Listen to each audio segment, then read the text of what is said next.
Épître aux Hébreux, chapitre 7.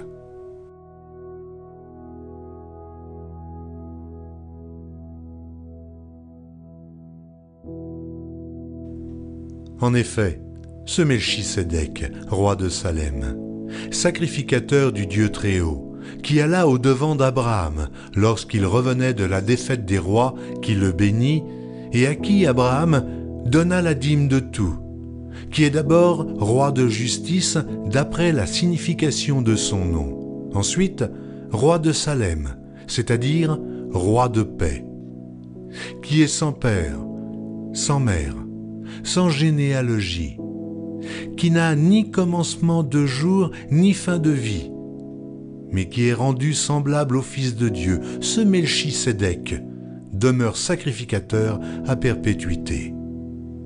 Considérez combien est grand celui auquel le patriarche Abraham donna la dîme du butin. Ceux des fils de Lévi qui exercent le sacerdoce ont, d'après la loi, l'ordre de lever la dîme sur le peuple, c'est-à-dire sur leurs frères, qui cependant sont issus des reins d'Abraham. Et lui, qui ne tirait pas de son origine, il leva la dîme sur Abraham, et il bénit celui qui avait les promesses. Or c'est sans contredit l'inférieur qui est béni par le supérieur. Et ici, ceux qui perçoivent la dîme sont des hommes mortels. Mais là, c'est celui dont il est attesté qu'il est vivant. De plus, Lévi, qui perçoit la dîme, l'a payé pour ainsi dire à Abraham, car il était encore dans les reins de son père lorsque Melchisédek alla au-devant d'Abraham. Si donc la perfection avait été possible par le sacerdoce lévitique, car c'est sur ce sacerdoce que repose la loi donnée au peuple, qu'était-il encore besoin qu'il parût un autre sacrificateur selon l'ordre de Melchisédek, et non selon l'ordre d'Aaron? Car le sacerdoce étant changé, nécessairement aussi il y a un changement de loi. En effet, celui de qui ces choses sont dites appartient à une autre tribu, dont aucun membre n'a fait le service de l'autel. Car il est notoire que notre Seigneur est sorti de Juda, tribu dont Moïse n'a rien dit pour ce qui concerne le sacerdoce. Cela devient plus évident encore quand il paraît un autre sacrificateur à la ressemblance de Melchisédek, institué non d'après la loi d'une ordonnance charnelle, mais selon la puissance d'une vie impérissable. Car ce témoignage lui est rendu. Tu es sacrificateur pour toujours, selon l'ordre de Melchisédek. Il y a ainsi abolition d'une ordonnance antérieure, à cause de son impuissance et de son inutilité. Car la loi n'a rien amené à la perfection, et introduction d'une meilleure espérance par laquelle nous nous approchons de Dieu. Et comme cela n'a pas eu lieu sans serment, car tandis que les Lévites sont devenus sacrificateurs sans serment, Jésus l'est devenu avec serment par celui qui lui a dit « Le Seigneur a juré et il ne se repentira pas. Tu es sacrificateur pour toujours selon l'ordre de Melchisédek. » Jésus est par cela même le garant d'une alliance plus excellente. De plus, il y a eu des sacrificateurs en grand nombre, parce que la mort les empêchait d'être permanents. Mais lui, parce qu'il demeure éternellement, possède un sacerdoce qui n'est pas transmissible. C'est aussi pour cela qu'il peut sauver parfaitement ceux qui s'approchent de Dieu par lui, étant toujours vivant pour intercéder en leur faveur. Il nous convenait en effet d'avoir un souverain sacrificateur comme lui, saint, innocent, sans tache, séparé des pécheurs et plus élevé que les cieux, qui n'a pas besoin, comme les souverains sacrificateurs, d'offrir chaque jour des sacrifices, d'abord pour ses propres péchés, ensuite pour ceux du peuple, car ceci il l'a fait une fois pour toutes en s'offrant lui-même. En effet, la loi établit souverains sacrificateurs des hommes sujets à la faiblesse, mais la parole du serment, qui a été faite après la loi, établit le Fils qui est parfait pour l'éternité.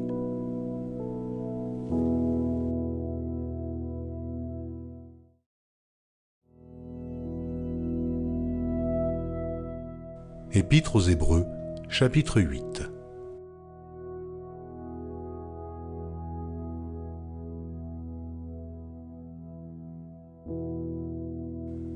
Le point capital de ce qui vient d'être dit, c'est que nous avons un tel souverain sacrificateur qui s'est assis à la droite du trône de la majesté divine dans les cieux comme ministre du sanctuaire et du véritable tabernacle, qui a été dressé par le Seigneur et non par un homme. Tout souverain sacrificateur est établi pour présenter des offrandes et des sacrifices, d'où il est nécessaire que celui-ci ait aussi quelque chose à présenter. S'il était sur la terre, il ne serait pas même sacrificateur, puisque là sont ceux qui présentent des offrandes selon la loi, lesquels célèbrent un culte, image et ombre des choses célestes, selon que Moïse en fut divinement averti lorsqu'il allait construire le tabernacle. Et soin lui fut-il dit de faire tout d'après le modèle qui t'a été montré sur la montagne. Mais maintenant, il a obtenu un ministère d'autant supérieur qu'il est le médiateur d'une alliance plus excellente qui a été établie sur de meilleures promesses. En effet, si la première alliance avait été sans défaut, il n'aurait pas été question de la remplacer par une seconde. Car c'est avec l'expression d'un blâme que le Seigneur dit à Israël, « Voici, les jours viennent, dit le Seigneur, où je ferai avec la maison d'Israël et la maison de Juda une alliance nouvelle. Non comme l'alliance que je traitais avec leur père, le jour où je les saisis par la main pour les faire sortir du pays d'Égypte. Car ils n'ont pas persévéré dans mon alliance, et moi aussi, je ne me suis pas soucié d'eux, dit le Seigneur. Mais voici l'alliance que je ferai avec la maison d'Israël. Après ces jours-là, dit le Seigneur, je mettrai mes lois dans leur esprit. Je les écrirai dans leur cœur, et je serai leur Dieu, et ils seront mon peuple. Aucun n'enseignera plus son concitoyen, ni aucun son frère, en disant « Connais le Seigneur, car tous me connaîtront, depuis le plus petit jusqu'au plus grand d'entre eux, parce que je pardonnerai leurs iniquités, et que je ne me souviendrai plus de leurs péchés. » En disant « une alliance nouvelle », il a déclaré la première ancienne. Or, ce qui est ancien, ce qui a vieilli, est près de disparaître.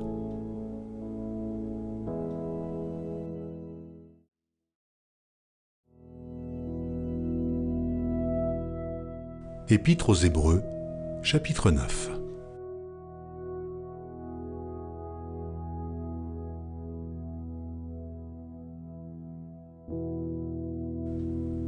La première alliance avait aussi des ordonnances relatives au culte et le sanctuaire terrestre.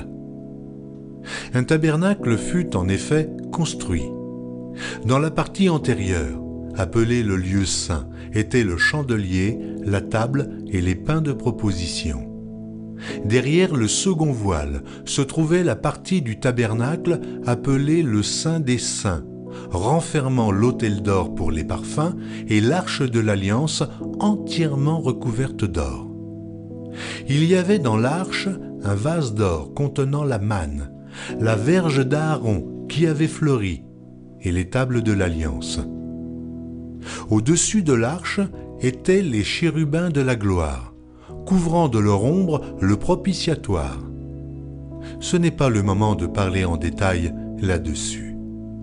Or, ces choses étant ainsi disposées, les sacrificateurs qui font le service entrent en tout temps dans la première partie du tabernacle, et dans la seconde, le souverain sacrificateur seul entre une fois par an, non sans y porter du sang qu'il offre pour lui-même et pour les péchés du peuple. Le Saint-Esprit montrait par là que le chemin du lieu très saint n'était pas encore ouvert, tant que le premier tabernacle subsistait. C'est une figure pour le temps actuel, où l'on présente des offrandes et des sacrifices, qui ne peuvent rendre parfait, sous le rapport de la conscience, celui qui rend ce culte, et qui, avec les aliments, les boissons et les diverses ablutions, étaient des ordonnances charnelles, imposées seulement jusqu'à une époque de réformation. Mais Christ est venu comme souverain sacrificateur des biens à venir. Il a traversé le tabernacle plus grand et plus parfait, qui n'est pas construit de main d'homme, c'est-à-dire qui n'est pas de cette création.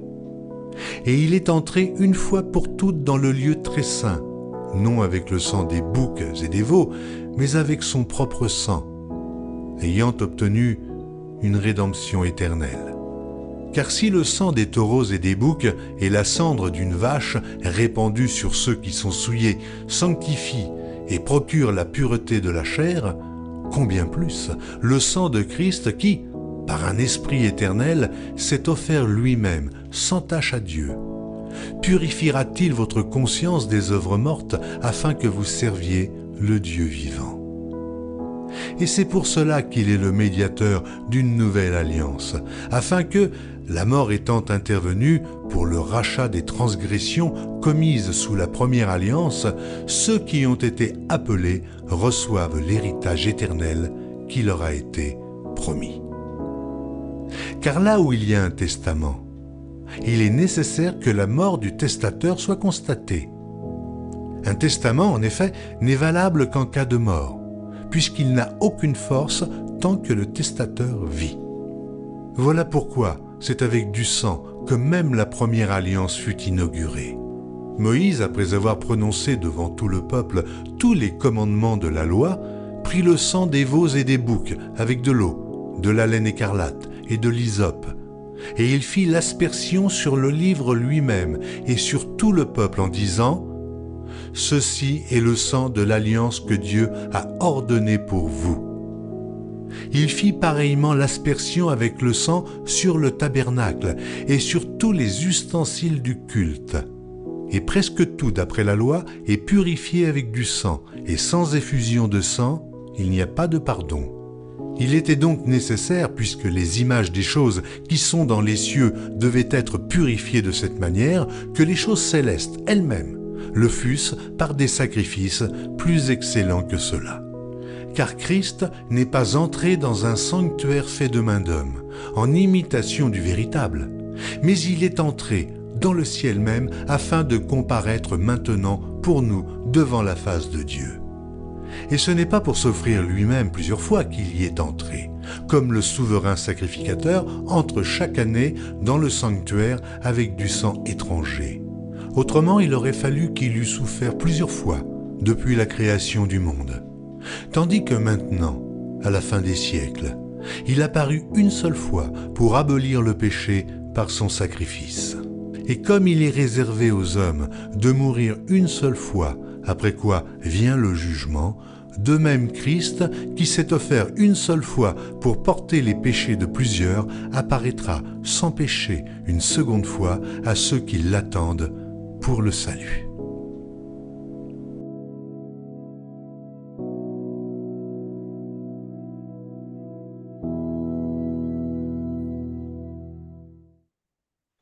Ah, merci Seigneur. Donc, comme on s'est dit, on va procéder avec une modalité lecture, une lecture expliquée en quelque sorte. Comme ça, on évolue ensemble, vu la complexité du texte, du livre d'Hébreu, qui est vraiment un livre très, très, très riche. En tout cas, comme tous les livres de la Bible, mais il est très riche en termes d'informations, de révélations de la personne du Seigneur Jésus-Christ, de son œuvre, et particulièrement de la relation entre la loi et la grâce, et etc. C'est vraiment magnifique, magnifique livre, magnifique livre. Donc aujourd'hui, nous avons Hébreux 7, 8 et 9. Nous avons Hébreux, les chapitres 7, chapitre 8 et le chapitre 9. Donc, comment est-ce que nous allons procéder? Qui va lire? Qui va lire pour nous afin que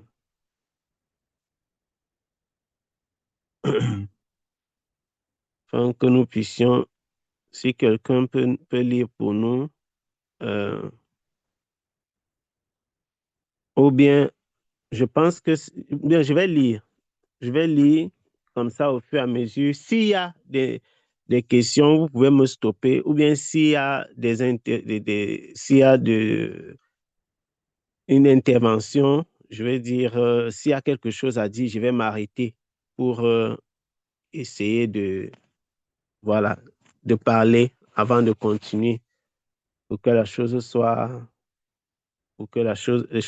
assez fluides, pour que ce soit fluide et aussi pour faciliter la tâche à ceux qui vont nous écouter après.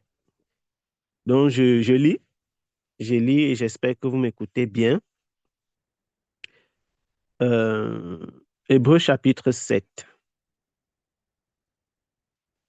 En effet, ce Melchisédek, roi de Salem, sacrificateur du Dieu très haut, qui alla au-devant d'Abraham lorsqu'il revenait de la défaite des rois, qui le bénit et à qui Abraham donna la dîme de tout, qui est d'abord roi de justice, d'après la signification de son nom. Ensuite, roi de Salem, c'est-à-dire roi de paix. Qui est sans père, sans mère, sans généalogie, qui n'a ni commencement de jour, ni fin de vie, mais qui est rendu semblable au Fils de Dieu, ce Melchisédek demeure sacrificateur à perpétuité. Je fais une pause ici. Donc, nous venons de voir qui est Melchisédek en réalité. Qui peut être cet homme-ci qui n'a pas de père? Quand on dit que quelqu'un n'a pas de père, il n'a pas de mère, il n'a pas de commencement, ni de fin. Mais bien aimé, vous pensez à qui? Quand on dit que quelqu'un n'a pas de début, il n'a pas de fin, il n'a pas de père, il n'a pas de mère. Dieu lui-même. On pense à Dieu. Amen. On pense à Dieu. C'est Dieu qui n'a pas de... Donc, nous comprenons donc que dans Luc chapitre 3, dans Matthieu chapitre 1, quand on fait la généalogie, c'est juste, en réalité, les généalogies qui sont faites là-bas, c'est juste une généalogie pour montrer la nature humaine de l'homme, Jésus. Sinon, le Dieu Tout-Puissant, en réalité, ne peut avoir de généalogie. Les généalogies qui sont faites là-bas, c'est montrer la nature humaine, c'est-à-dire que l'homme, Jésus, on peut connaître, voilà, sa mère venait de telle famille, celui qui était comme son père venait de telle famille.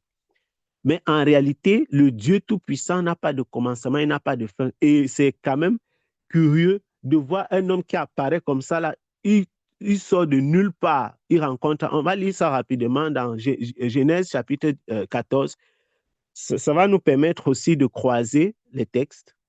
Qui peut nous lire Genèse chapitre 14, le verset 17 à 20?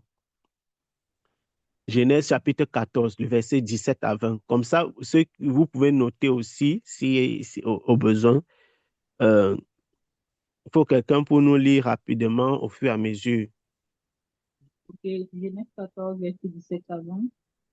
Oui. Après qu'Abraham fut revenu vainqueur de Kédorlaomer et des rois qui étaient avec lui, le roi de Sodome sortit à sa rencontre dans la vallée de Scavé, qui est la vallée du roi. Pardon, quelqu'un peut noter les références à ce. Je suis un peu perdu. De 17 à 20, ok. 17 à 20, oui. Ok. Melchizedek, roi de Salem, qui apportait du pain et du vin. Il était sacrificateur du Dieu très haut. Il bénit Abraham et dit, béni soit Abraham par le Dieu très haut, maître du ciel et de la terre. Béni soit le Dieu très haut qui a livré tes ennemis entre tes mains. Et Abraham lui donna la dîme de tout. Amen. Amen. C'est quand même curieux, mes bien-aimés, que dans un environnement, c'est-à-dire qu'on parlait des sacrificateurs avant Moïse. Je ne sais pas si vous vous rendez compte. Si on parlait d'Abraham, je voudrais bien que vous mesuriez que ce qui parlait d'Abraham dit bien avant Moïse. Abraham, Isaac, Jacob. Jacob a ses enfants. Les enfants font tout le désordre qu'ils ont fait. Joseph va en Égypte et ses frères reviennent. Ils font 400 ans avant que Moïse vienne et que la loi ne sorte sur la sacrificature. Je voudrais que vous mesuriez un peu la distance. Mais on parle de sacrificateur. Le gars est tombé comme quelqu'un, comme on dit souvent en Afrique là-bas que est-ce que l'enfant s'est tombé de l'arbre pour dire qu'il y a quand même ses parents quelque part. Il est tombé vraiment comme on tombe de l'arbre. C'est-à-dire que personne ne connaît d'où est sorti Melchisédek. Pour qu'on l'appelle le sacrificateur du Dieu très haut. Personne. Dans Genèse 14, il n'y a pas l'origine de Melchisédek. Il est arrivé comme ça, sorti de nulle part. Sorti de nulle part. Et il a reçu la dîme d'Abraham. Quelle révélation, mes bien-aimés. Abraham a fait comment pour discerner qu'il devait donner la dîme à Melchisédek. Et Melchisédek prend la dîme sur quelle base? Nous comprenons donc que derrière Melchisédek, il y a une personne plus grande, plus importante. Et dans ce Hébreu 14, Hébreu 7 que nous venons de lire, on dit qu'Abraham lui a donné la dîme de tout. On dit qu'il est d'abord le roi de justice, d'après la signification de son nom. Donc, nous notons donc Melchisédek veut dire le roi de justice. D'après la signification de son nom. Donc, Melchisédek, ça veut dire le roi de justice. Et il est aussi le roi de Salem. Le roi de Salem, Salem c'est la paix. Jérusalem, la ville de paix. Donc, c'est lui ici qui a rencontré Abraham et en quelque sorte, il a préfiguré la personne de notre Seigneur Jésus-Christ. Et c'est pourquoi par révélation, Abraham peut se soumettre jusqu'à recevoir la bénédiction de Melchisédek. Et le texte nous dit clairement que il a béni Abraham. Il a béni Abraham et Abraham lui a fait des présents. Là, Abraham lui a fait des présents. J'avance à partir du verset 4. On dit, considérez combien est grand celui auquel le patriarche Abraham donna la dîme du butin. Imaginez, Abraham venait de faire le combat là-bas pour essayer, pour ramener son neveu, Lot, et tout. Et on dit que, imaginez donc si Abraham, le patriarche, le père de la foi, a donné la dîme à quelqu'un. Imaginez la grandeur de la personne. Ceux des fils de Lévi qui exercent le sacerdoce ont, d'après la loi, l'ordre de lever la dîme sur le peuple, c'est-à-dire sur leurs frères, qui cependant sont issus des reins d'Abraham. Donc, on dit, l'auteur dit clairement que les Lévites qui sont arrivés des siècles après Abraham, ils prélèvent la dîme sur leurs frères. Et qui sont les descendants d'Abraham? Et lui, qui ne tirait pas de son origine, il leva la dîme sur Abraham. Et il bénit celui qui avait les promesses. Or, c'est sans contredire l'inférieur qui est béni par le supérieur. Et ici, ceux qui perçoivent la dîme sont des hommes mortels. Mais là, c'est celui dont il est attesté qu'il est vivant. De plus, Lévi qui perçoit la dîme l'a payé pour ainsi dire par Abraham, car il était encore dans les reins de son père lorsque Melchisédek alla au devant d'Abraham. C'est très intéressant ça. Donc, pour percevoir normalement la dîme, c'est-à-dire que, Seigneur, pour percevoir la dîme et ne pas payer toi-même la dîme, il faut que tu sois Dieu. Voici une révélation cachée dans ce texte-ci. Attendez. Je répète encore. Pour percevoir la dîme et ne pas toi-même recevoir la dîme, il faut que tu sois Dieu. Il explique que même Lévi qui perçoit la dîme de ses frères, il a payé lui-même la dîme là quand il était dans les reins de son père Abraham. Mais celui qui reçoit la dîme est sorti de nulle part. Il a reçu la dîme du grand Abraham. Et il dit, et ici, ceux qui perçoivent la dîme sont des hommes mortels. En d'autres termes, le Melchisédek là, c'était quoi, mes bien-aimés? Immortel, non, non, quelqu'un d'immortel. Amen. Qui es-tu? Le roi de Salem, le roi de paix, le roi de justice. On dit, mais là, celui dont il est attesté qu'il est vivant. Et en plus, on comprend que Lévi a donc un ministère, un sacerdoce qui est réduit, qui est inférieur à celui de Melchisédek. Parce que Lévi, pour pouvoir percevoir la dîme, il a d'abord lui-même payé à travers son père. Alors que Melchisédek reçoit la dîme sans avoir jamais payé à quiconque. Et c'est très intéressant. J'aimerais que vous puissiez souligner, je suis obligé de lire dans la version Louis II, vu que c'est la version que la plupart ont. Donc, il faut souligner le verset 4. Il dit, considérez combien est grand celui auquel le patriarche Abraham donna la dîme du butin. Et par la suite, il dit, sans contredit, c'est sans contredit l'inférieur qui est béni par le supérieur. Je fais une petite pause ici. Nous comprenons pourquoi, et nous l'avons déjà dit, on l'avait déjà dit ici, et pour corriger une expression qui est au milieu des chrétiens. Quand les gens disent « je bénis Dieu », je bénis le Seigneur. Je ne sais pas si on jamais même dit, il y a partagé. Il y a tellement de choses à publier que je ne suis pas sûr d'avoir publié déjà encore ça, d'avoir publié cet extrait-là.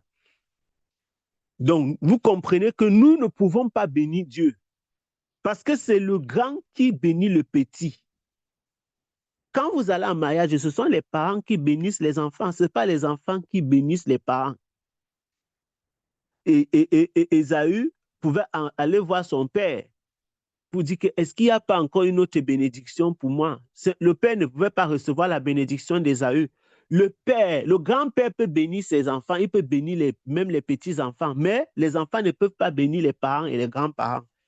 C'est l'ascendant qui bénit le descendant. Donc, nous ne pouvons pas bénir Dieu, mes bien-aimés. Amen. Il faut souligner ça. Donc, dans ce livre d'Hébreux, c'est très important. Hébreux 7:7. Il faut souligner ça et garder ça une fois pour toutes. C'est celui qui est grand qui bénit celui qui est petit. C'est pourquoi nous rendons grâce au Seigneur. Nous disons merci au Seigneur. Nous glorifions, mais on ne bénit pas, on ne dit pas que je bénis Dieu. Et nous avions précisé dans cet échange-là que quand en réalité David parle, il ne dit pas que mon âme bénit. Il dit mon âme bénit. C'est différent. J'avais fait la précision là pour que nous comprenions qu'en réalité, ce n'est pas à la troisième personne du singulier, mais c'est l'impératif. Enfin, c'est l'impératif. C'est ce que c'est. Mon âme, bénis le Seigneur.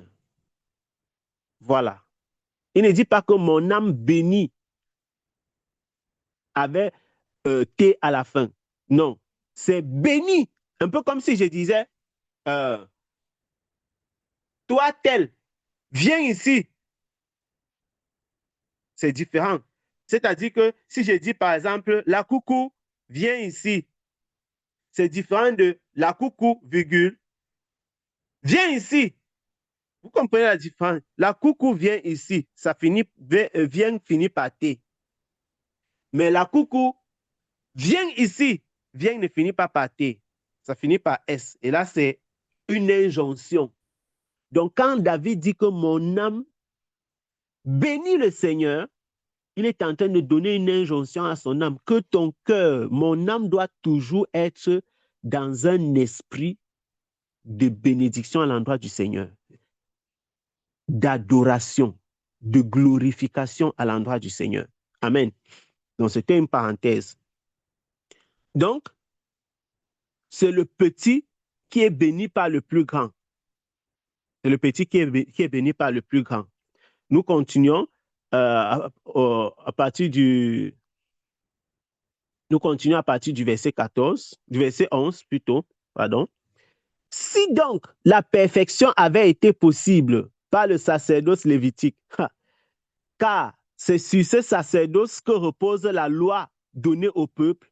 Qu'était-il encore besoin qu'il parût un autre sacrificateur selon l'ordre de Melchisédek et non selon l'ordre d'Aaron?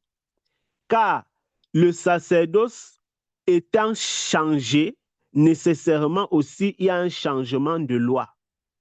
En effet, celui de qui ces choses sont dites appartient à une autre tribu dont aucun membre n'a fait le service de l'autel.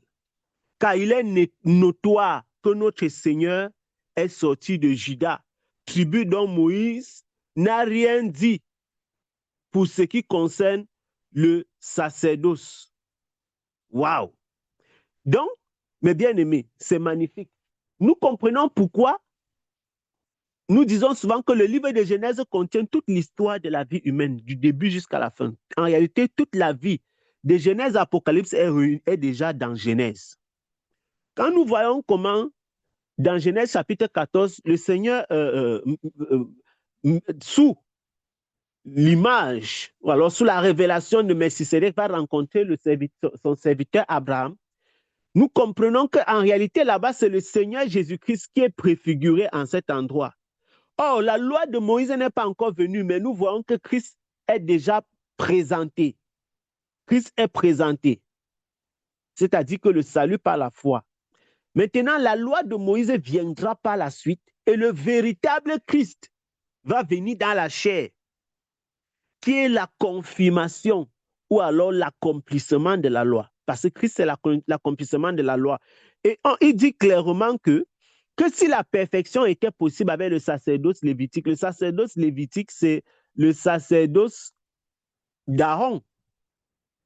Parce que Aaron est un descendant. Aaron, c'est un descendant de Lévi. Et donc, il dit que si le sacerdoce d'Aaron avait la perfection, on n'avait pas besoin qu'un autre sacerdoce vienne, qu'un autre sacrificateur vienne. Ça veut dire que Christ, la sacrificature de Christ est dans la perfection.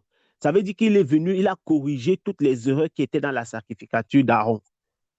Et il dit que celui dont ces choses sont dites, il appartient à une tribu qui n'a pas fait le service à l'autel, notamment la tribu de Juda. Lévi, c'est le grand frère entre guillemets, grand frère direct de Juda. Mais Juda n'est pas entré, il n'est pas allé au service à l'autel. Et il n'a pas été choisi pour cela. C'était plutôt la tribu de la royauté. Ah, c'est magnifique, mes bien-aimés. Ruben, Siméon, Lévi, Juda. Voilà les 4 premiers fils du patriarche. Et la sacrificature était attribuée au 3e fils, pendant que la royauté était à Juda. Mais Jésus qui vient de Juda est un sacrificateur dans une famille de qui rien n'a été dit concernant la sacrificature. C'est ça qui est très étonnant. C'est ça qui est très intéressant en même temps.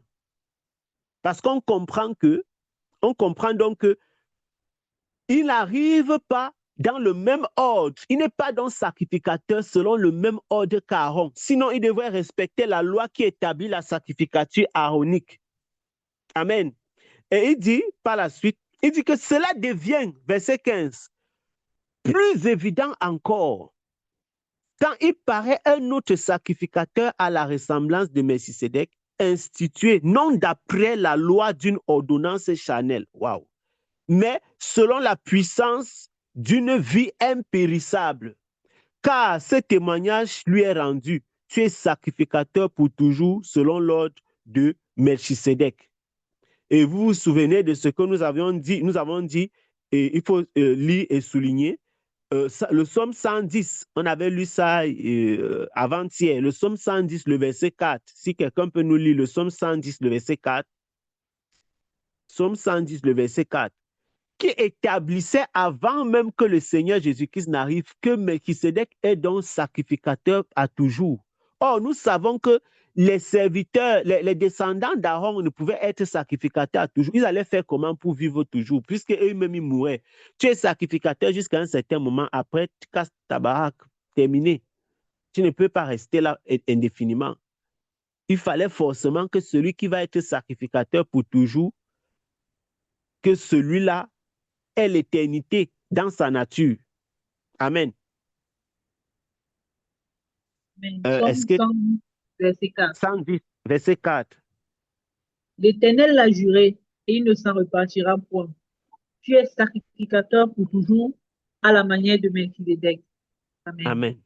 Amen.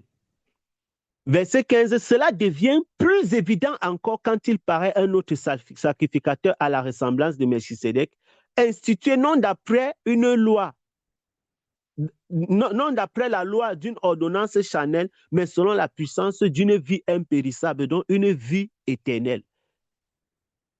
Et car ce témoignage lui est rendu, tu es sacrificateur pour toujours selon l'ordre de Melchisédek.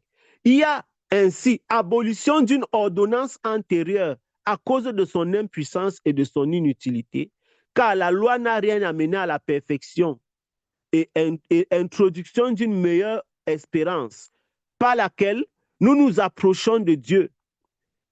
Et comme cela n'a pas eu lieu sans serment. Donc, il y a une ordonnance qui est en quelque sorte abolie et une nouvelle ordonnance, une nouvelle loi qui arrive. Si nous lisons, l'apôtre Paul d'ailleurs explique pourquoi la loi n'a rien amené à la perfection. Je vais lire cette fois-ci rapidement dans Romains chapitre 8, Romains chapitre 3, le verset 28. Romains chapitre 3, le verset 28 dit, « Car nous pensons que l'homme est justifié par la foi sans les œuvres de la loi. » Il faut vraiment souligner ça, mes bien-aimés. Nous pensons que l'homme est justifié par la foi sans les œuvres de la loi. Magnifique. L'homme est justifié par la foi sans les œuvres de la loi. Romains chapitre 8, le verset 3. Donc on a lu Romains chapitre 3, le verset 28. Romains chapitre 8, le verset 3. Car chose impossible à la loi, parce que la chair la rendait sans force. Donc la chair rend la loi sans force. Dieu a condamné le péché dans la chair en envoyant à cause du péché son propre Fils dans une chair semblable à celle du péché. Et cela afin que la justice de la loi fût accomplie en nous qui marchons, non selon la chair, mais selon l'esprit. Donc la loi était limitée et il était impossible d'avoir le salut au travers d'elle. C'est pourquoi Christ est venu marchant dans la chair pour vaincre la loi afin de nous accorder la vie, à nous qui avons cru en lui. Et il dit, cela n'a pas lieu sans serment. Le verset 21, donc nous comprenons donc les limitations de la loi. Voilà. C'est pour ça l'apôtre Paul dit ici que son impuissance et son inutilité, parce que si une loi qui ne peut pas donner la vie, comment est-ce qu'elle va être utile? Elle ne peut pas apporter la vie. Verset 21, car tandis que les Lévites, verset 21 de Hébreux 7 là, tandis que les Lévites sont devenus sacrificateurs sans serment, Jésus l'est devenu avec serment par celui qui lui a dit, le Seigneur a juré et il ne se repentira pas. Tu es sacrificateur pour toujours selon l'ordre de Melchisédek. Donc la déclaration qui est faite dans le psaume 110, le verset 4, c'est un serment. C'est un serment. Alors que Dieu n'a pas juré sur les Lévites. Les Lévites sont devenus des sacrificateurs sans un serment du Seigneur. Mais lui, Christ est devenu sacrificateur avec un serment qui lui donnait la sacrificature des siècles avant même qu'il ne vienne. Il dit, Jésus est par cela même le garant d'une alliance donc plus excellente, puisqu'il porte une sacrificature. Vous souvenez-vous que le sacrificateur, c'est celui qui verse le sang. Et le sang est celui d'une alliance. Donc, on a eu l'alliance dans le sang des animaux avec Aaron, et on a l'alliance dans le sang de Christ. Il est à la fois le sacrificateur et il est aussi l'offrande, le sacrifice. On dit que Jésus est donc par là le garant d'une alliance plus excellente. De plus, il y a eu des sacrificateurs en grand nombre parce que la mort les empêchait d'être permanents. Vous voyez ce qu'on disait tout à l'heure. Ils ne pouvaient pas être permanents. Tu viens, tu pars, ton fils, ainsi de suite, ainsi de suite. Mais lui, parce qu'il demeure éternellement, possède un sacerdoce qui n'est pas transmissible. Il va transmettre le sacerdoce comment? Comme quand le sacrificateur, lui, il ne bouge pas de là. Puisque le sacerdoce était transmissible à cause de du caractère périssable de la vie de ceux qui portaient la sacrificature, qui étaient revêtus de la sacrificature. Son sacerdoce n'est donc pas transmissible. C'est aussi pour cela qu'il peut sauver parfaitement ceux qui s'approchent de Dieu par lui, étant toujours vivant pour intercéder à leur faveur. Magnifique. Le Seigneur peut sauver tous ceux qui s'approchent de Dieu par lui. Et nous comprenons pourquoi il est écrit dans 1 Timothée chapitre 2 qu'il y a un seul Dieu, il y a un seul sauveur, c'est un seul intermédiaire entre Dieu et les hommes, c'est Jésus-Christ. Là-bas, il est écrit que c'est Jésus-Christ comment? Parce qu'il est éternel. Il est éternel. On va lire ça. Quelqu'un peut nous lire 1 Timothée, chapitre 2, le verset 5.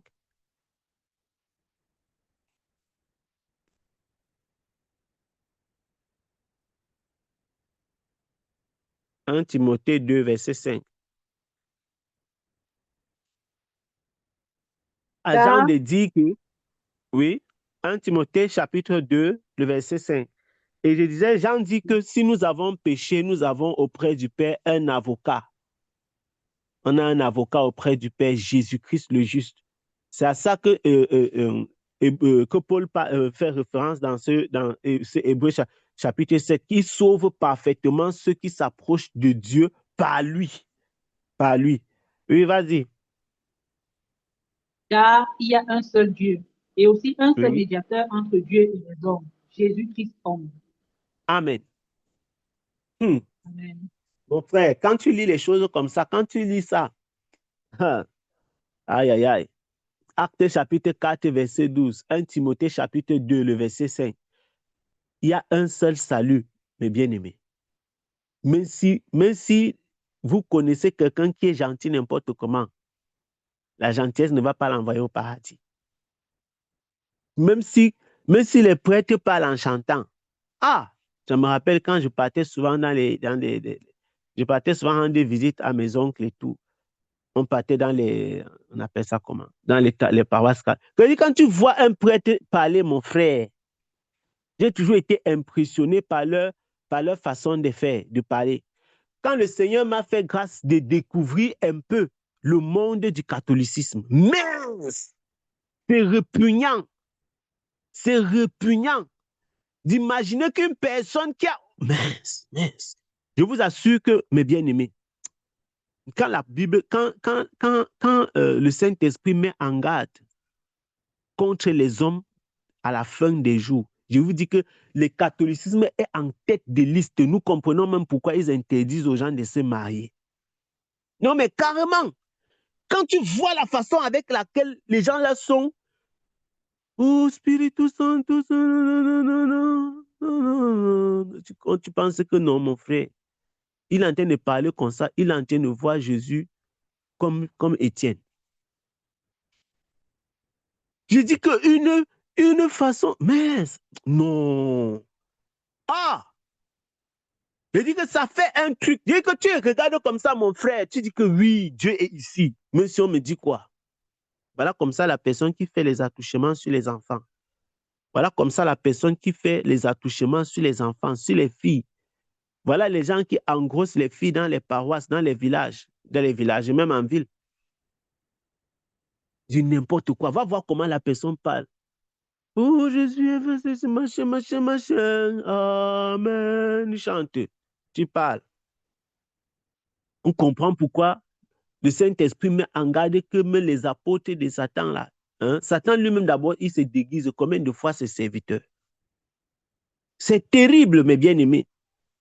C'est terrible. C'est terrible. Je dis que tu vois, je dis que quand tu comprends le catholicisme, mon frère, l'ampleur de l'hypocrisie qu'il y a dedans, hein, c'est quelque chose qui est même pas égalable, je vous assure. Va voir le temple, la bâtisse, comment c'est beau. Comment on vient voir un homme comme ça, là, il est assis là-bas. Comme ça, avec les mains croisées, comme hey! Mon frère! Hum, hum. On dit que non. Tu vois les nonnes là, comme ça, là, avec les longues robes, les bons machins sur la tête. Quand la nuit tombe, ils vont rien chanter. La nuit, c'est la nuit, tous les chats sont gris. Vraiment, les gens sortent. On dit que la nuit, mais les cailloux marchent, mon frère. Les cailloux se promènent. On te dit que c'est la personne-ci qui fait ça. Tu dis que non, non, non, non, non, non.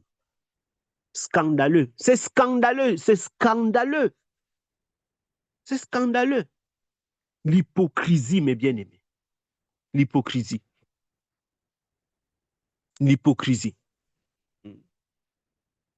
C'est terrible. Et on a imposé des intermédiaires. Il y a un seul Dieu, un seul sauveur, un seul intermédiaire entre Dieu et les hommes, Jésus-Christ, homme. Christ, l'homme, c'est lui qui est l'intermédiaire entre Dieu et les hommes. Il n'y a pas une autre façon d'être sauvé. Dans les cieux, sur la terre, il n'y a pas un autre nom qui nous a été donné. Acte chapitre 4, le verset 12. Donc tu montes, tu descends, tu passes par lui. Il n'y a rien à faire. Il n'y a pas de Marie qui tienne, pas d'ange Gabriel, pas de quoi, Archange Michel. C'est qui? Ça ne tient pas. Ça ne tient pas. Ça ne tient absolument pas. Il sauve parfaitement ceux qui s'approchent de Dieu par lui, pas par quelqu'un d'autre. À partir du moment où on passe par quelqu'un d'autre, ça ne donne pas. Ça ne peut pas donner, mes bien-aimés. Donc, je disais que nous devons, il faut que ce soit clair, un message qui passe partout dans les familles, que quelqu'un ne pense pas que parce qu'il part à l'église catholique, il va être sauvé, il part dans telle église. Non. Si ta foi n'est pas dans le Seigneur Jésus-Christ, mon frère, tu es en train de te promener. Tu es dans un grand boulevard, une autoroute qui mène en enfer. À pleine vitesse. Parce que le salut, c'est en un homme. Jean chapitre 17, le verset 3. Qu'est-ce que ça dit, mes bien-aimés? On continue. Merci, Père.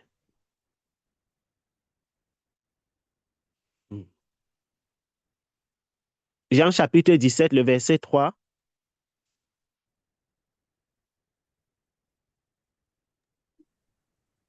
Et Jean 17, verset 3. Or, la vie éternelle, c'est qu'ils te connaissent, toi le seul vrai Dieu, et celui que tu as envoyé, Jésus-Christ. Amen. Amen. La vie éternelle, c'est qu'ils te connaissent, toi le seul vrai Dieu. Ce n'est pas tout, hein? Celui que tu as envoyé, Jésus-Christ. Donc même les Juifs là, qui vont dire que je connais Dieu, est-ce que tu connais Jésus? Manoron.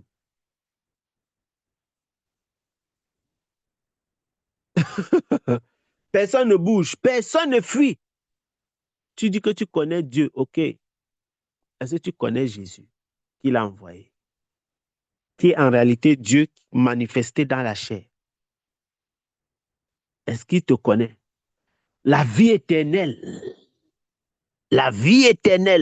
c'est qu'ils te connaissent. Toi, le seul vrai Dieu, celui que tu as envoyé, Jésus-Christ. Il n'y a pas une autre vie éternelle. Il n'y a pas une autre vie éternelle. Or, nous savons que connaître Dieu, ce n'est pas connaître son nom. Ce n'est pas dire qu'il s'appelle Yeshua. Yeshua, Hamashiach. Non, non, non, ce n'est pas la chanson. Ce n'est pas de la chanson. Ce n'est pas que je connais comment il s'appelle. Tu es Yahweh. Tu es Yahweh. Ce n'est pas la chanson. Connaître le Seigneur, c'est connaître sa volonté et y marcher. Connaître le Seigneur, c'est connaître sa volonté et y marcher. C'est ça. Connaître le Seigneur, c'est connaître sa volonté et y marcher. Tu vas connaître sa volonté comment si tu ne la cherches pas. Et quand tu connais sa volonté, si tu ne marches pas dedans, tu ne le connais pas parce que si tu le connaissais, tu allais marcher dans sa volonté.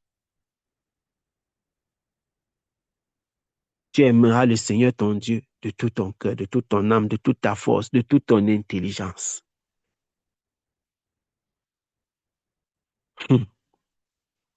Connaître le Seigneur, c'est connaître sa volonté et y marcher. Il n'y a rien d'autre. On avance. Ah, merci Seigneur. C'est pour cela aussi. C'est aussi pour cela qu'il veut sauver, qu'il peut sauver parfaitement ceux qui s'approchent de Dieu par lui, étant toujours vivants pour intercéder en leur faveur. Il nous convenait, en effet, d'avoir un souverain sacrificateur comme lui, saint, innocent, sans tache, séparé des pécheurs et plus élevé que les cieux. Aïe! Plus élevé que les cieux. Yes. Qui n'a pas besoin, comme les souverains sacrificateurs, d'offrir chaque jour des sacrifices, d'abord pour ses propres péchés, ensuite pour ceux du peuple, car ceci, il a fait une fois pour toutes en souffrant lui-même.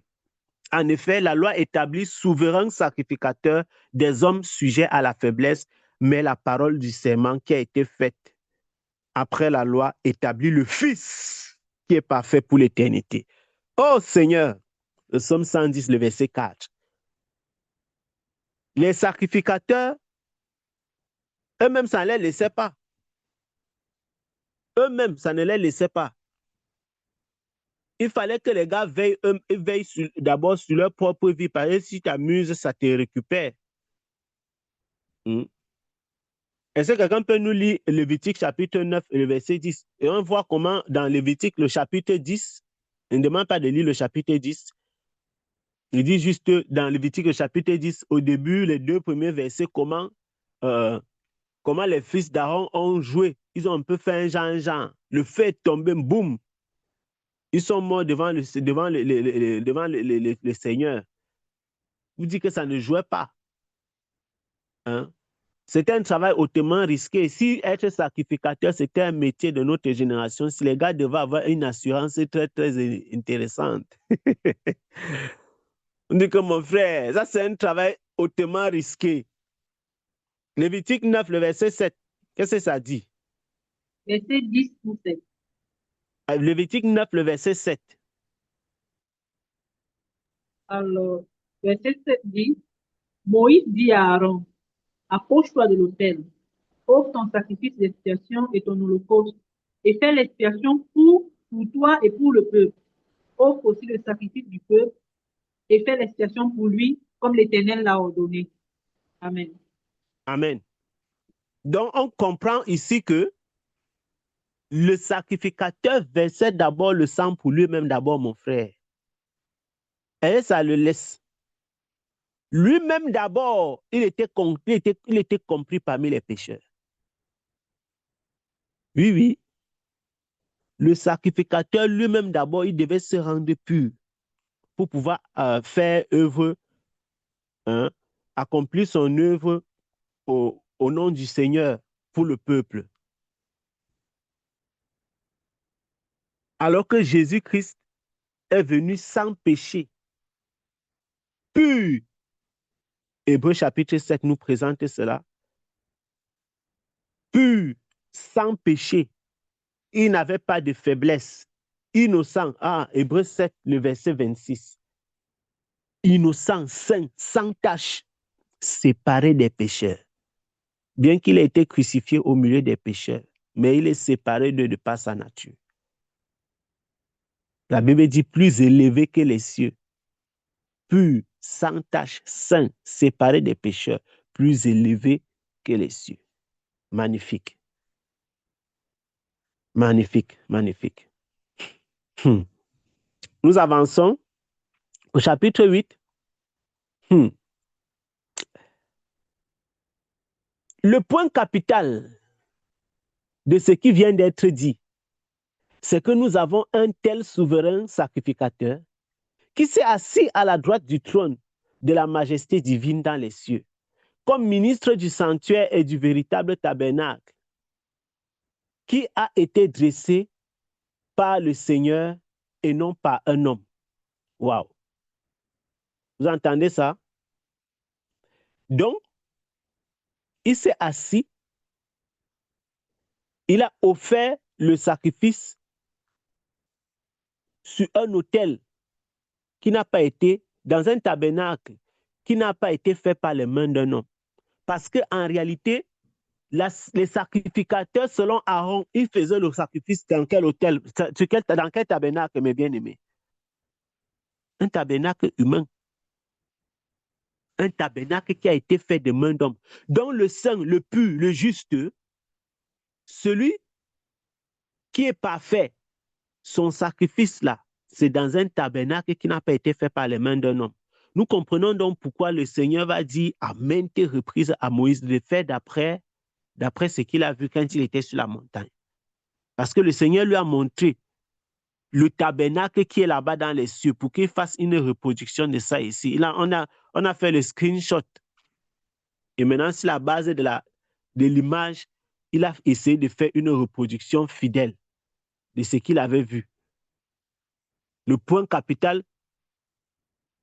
c'est que nous avons un tel souverain sacrificateur qui est assis à la droite du trône de la majesté divine dans les cieux, comme ministre du sanctuaire et du véritable tabernacle, le véritable, soulignez véritable tabernacle, dont le vrai tabernacle, c'est celui-là qui a été dressé par le Seigneur et non par un homme. Par le Seigneur. Et non par un homme. Le tabernacle en question a été dressé par le Seigneur et non par un homme. Et il va dire par la suite, tout souverain sacrificateur est établi pour présenter des offrandes et des sacrifices, d'où il est nécessaire que celui-ci ait aussi quelque chose à présenter. Tu ne peux pas être souverain sacrificateur et tu n'as rien à présenter, puisque le but même de la sacrificateur, c'est présenter les offrandes et les sacrifices. Il dit, s'il était sur la terre, il ne serait pas même sacrificateur, puisque là sont ceux qui présentent les offrandes selon la loi. Puisque nous voyons, on a lu tout à l'heure qu'il n'était même pas de la famille appropriée pour être un sacrificateur. S'il était sur la terre, il ne serait pas même sacrificateur, puisque là sont ceux qui présentent les offrandes selon la loi, lesquels célèbrent un culte image et ombre des choses célestes, selon que Moïse fut divinement averti lorsqu'il allait construire le tabernacle. Aie soin, lui fut-il dit, de faire tout d'après le modèle qui t'a été montré sur la montagne. Magnifique. Donc Moïse devait faire les choses comme il a vu sur la montagne. Il ne devait pas différer. Ce qu'il a vu, c'est ce qu'il devait faire. Et on peut voir ça là dans Exode chapitre 25. Dieu lui a donné à maintes reprises, même par la suite, lui a dit, fais comme tu as vu sur la montagne. Fais comme tu as vu sur la montagne. Mais maintenant, il a obtenu un ministère d'autant supérieur qu'il est médiateur d'une alliance excellente qui a été établie sur des meilleures promesses. Une alliance excellente qui a été établie sur des meilleures promesses. Vous imaginez les grâces que nous avons de servir le Seigneur Jésus-Christ. Les grâces qui sont dans le Seigneur Jésus-Christ, c'est quelque chose d'extraordinaire seulement, mes bien-aimés. Extraordinaire. Hein? Qu'il soit Dieu, le Dieu de notre Seigneur Jésus-Christ. Oh Seigneur, le Père de notre Seigneur Jésus-Christ, quand tu lis de telles paroles, hey, tu lis Colossiens chapitre 1, tu lis Colossiens chapitre 2, l'œuvre que le Seigneur a accomplie, comment il nous a rachetés des ténèbres, il a annulé la condamnation qui était sur nous, la loi qui pesait sur nous, il nous a libérés, qui nous a choisis de toute éternité, Éphésiens chapitre 1. Et il nous a prédisposés, il nous a choisis sans que nous ne le choisissions. Mais bien aimé, quand vous lisez de telles choses, comment est-ce que vous vous sentez? C'est merveilleux, merveilleux, merveilleux. C'est merveilleux. Il est le médiateur d'une alliance plus excellente. Quelqu'un, tu peux nous lire 2 Corinthiens chapitre 3, le verset 6. Et le verset 6 jusqu'au verset 8. 2 Corinthiens chapitre 3, le verset 6 jusqu'au verset 8. Il nous a aussi rendus capables d'être ministres d'une nouvelle alliance, non de la lettre, mais de l'esprit. Car la lettre tue, mais l'esprit vivifie. Or, si le ministère de la mort, gravé avec des lettres sur des pierres, a été glorieux, au point que les fils d'Israël ne pouvaient fixer les regards sur le visage de Moïse à cause de la gloire de son visage. Bien que cette gloire fût passagère, combien le ministère de l'Esprit ne sera-t-il pas plus glorieux? Amen. Amen. Imaginez un peu ça. C'est-à-dire que le ministère qui donnait la mort, parce qu'en réalité, Dieu a donné la loi à Moïse en sachant que personne ne pouvait respecter la loi là. La loi, c'était pour exposer le caractère pécheur de l'homme. C'est un peu comme si je sais que toi, tu ne peux pas vivre sans mentir, sans voler. Et je te sors maintenant les règles. Tu ne mentiras point, tu ne voleras point, tu ne feras pas ceci.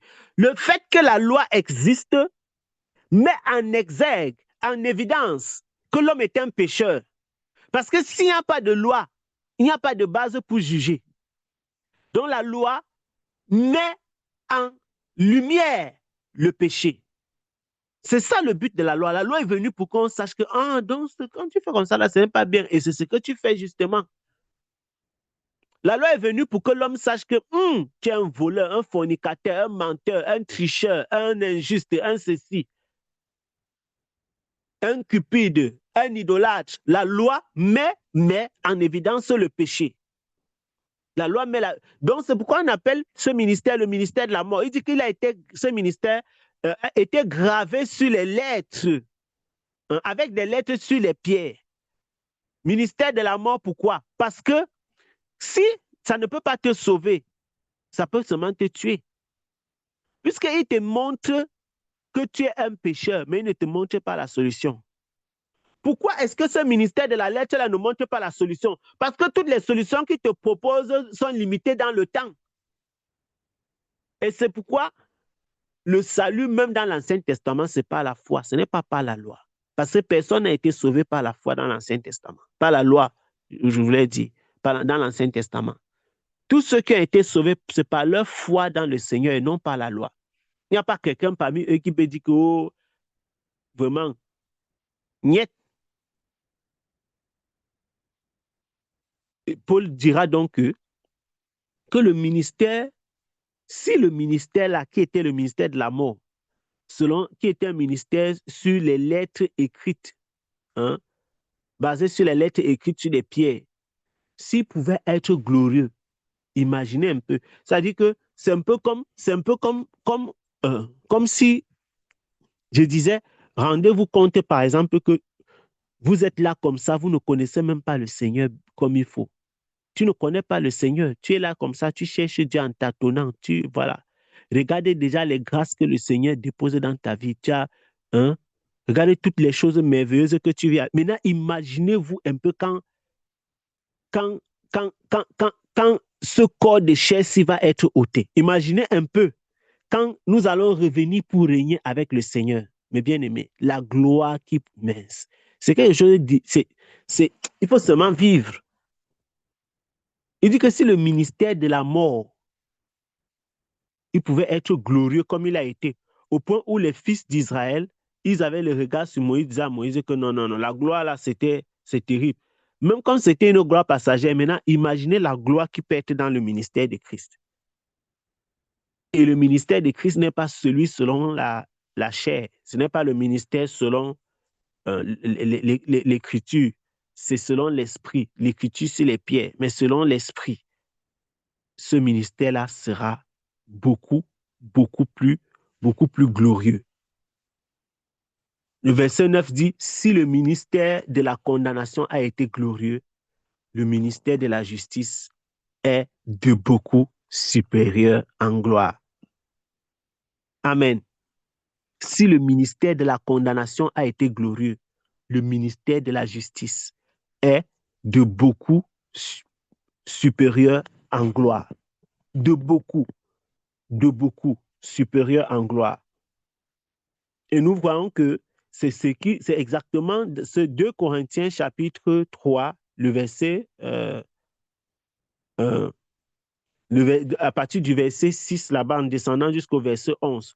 Parce qu'au verset 10 et 11, il dit que, et sous ce rapport, ce qui a été glorieux ne l'a point été à cause de cette gloire qui lui est supérieure. Il dit que donc, si vous pensez que le ministère de Moïse était glorieux, c'est qu'il n'y a même rien là-bas. Parce que la gloire supérieure vient, elle est là. En effet, ce qui était passager a été glorieux, ce qui est permanent est bien plus glorieux. Aïe, mes bien-aimés, quand nous... il y a de quoi servir le Seigneur. Il y a de quoi servir le Seigneur.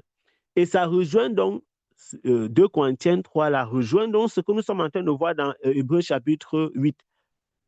Le verset 6 dit, mais maintenant, il a obtenu un ministère d'autant supérieur qu'il est le médiateur d'une alliance plus excellente qui a été établie sur des meilleures promesses.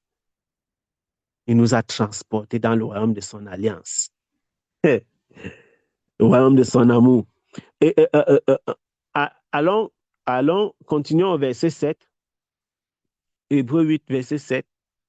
En effet, si la première alliance avait été sans défaut, il n'aurait pas été question de la remplacer par une seconde. Entendez ça? Car c'est avec l'expression d'un blâme que le Seigneur dit à Israël, voici les jours viennent, dit le Seigneur, où je ferai avec la maison d'Israël et la maison de Juda une alliance nouvelle. Non comme l'alliance que je traitais avec leur père, le jour où je les saisis par la main pour les faire sortir du pays d'Égypte, car ils n'ont pas persévéré dans mon alliance. Et moi aussi, je ne me suis pas soucié d'eux, dit le Seigneur. Mais voici l'alliance que je ferai avec la maison d'Israël. Après ces jours-là, dit le Seigneur, je mettrai mes lois dans leurs esprits. Je les écrirai dans leur cœur et je serai leur Dieu et ils seront mon peuple. Aucun n'enseignera plus son concitoyen, ni aucun son frère en disant « Connais le Seigneur », car tous me connaîtront depuis le plus petit jusqu'au plus grand d'entre eux. Parce que je pardonnerai leur iniquité et que je ne me souviendrai plus de leurs péchés. En disant « Une alliance nouvelle », il a déclaré la première ancienne. Or, ce qui est ancien, ce qui a vieilli, est près de disparaître. Amen. Donc, le Seigneur a inauguré une alliance nouvelle dans le sang, dans son sang. Il a inauguré une alliance nouvelle. Et ce sont les paroles que le Seigneur a déclarées par la bouche de son serviteur Jérémie. Jérémie au chapitre 31, tu peux lire à partir du verset 31 au verset 34. Quelqu'un d'autre prépare Ézéchiel. Jérémie 31, de 31 à 34. Et quelqu'un d'autre prépare directement Ézéchiel 37, 26 à 28. Voici, les jours viennent, dit l'Éternel, où je ferai avec la maison d'Israël et la maison de Juda une nouvelle alliance, une alliance nouvelle, non comme l'alliance que je traitais avec leur père, le jour où je les saisis par la main pour les faire sortir du pays d'Égypte, alliance qu'ils ont violée. Quoique je fusse leur maître, dit l'Éternel.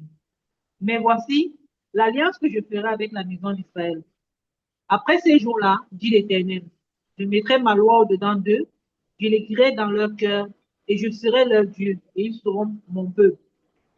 Celui-ci n'enseignera plus son prochain, ni celui-là son frère, en disant, connaissez l'Éternel, car tous me connaîtront, depuis le plus petit jusqu'au plus grand, dit l'Éternel, car je pardonnerai leurs iniquités et je ne me souviendrai plus de leurs péchés. Amen. Amen. Ça, c'est ce qui se passe quand le Saint-Esprit vient tabernacler. Parce que le Saint-Esprit maintenant va te donner la conviction du péché, du jugement, de la justice, et il va te conduire à connaître la volonté du Seigneur. Il va te suggérer à chaque fois quand tu te détournes de la voie. Attention, danger, erreur, danger, erreur. On ne va plus t'enseigner, te dire que voici la volonté du Seigneur, parce que le Saint-Esprit de Dieu qui est en toi va te donner des directives. Et si véritablement tu te soumets au Saint-Esprit, tu vas marcher selon la volonté du Seigneur. Tu ne peux pas avoir le baptême du Saint-Esprit et la volonté du Seigneur ne se présente pas. Elle va se présenter avant que tu aies le choix d'obéir ou de désobéir. Elle va se présenter parce qu'il est là, il vit, il tabernacle en toi. Ézéchiel,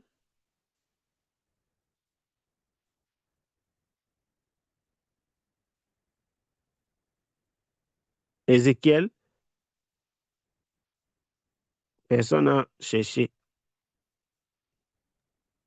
Je n'ai pas donné le verset. 37 verset. Verset 28, 26 à 28. Je lis, comme personne n'était désigné pour lire. Je traiterai avec eux une alliance de paix et il y aura une alliance éternelle avec eux. Je les établirai, je les multiplierai et je placerai mon sanctuaire au milieu d'eux pour toujours. Ma demeure sera parmi eux. Je serai leur Dieu et ils seront mon peuple. Et les nations sauront que je suis l'Éternel, qui sanctifie Israël lorsque mon sanctuaire sera pour toujours au milieu d'eux. Amen. Amen. Amen. Amen. Donc, en réalité,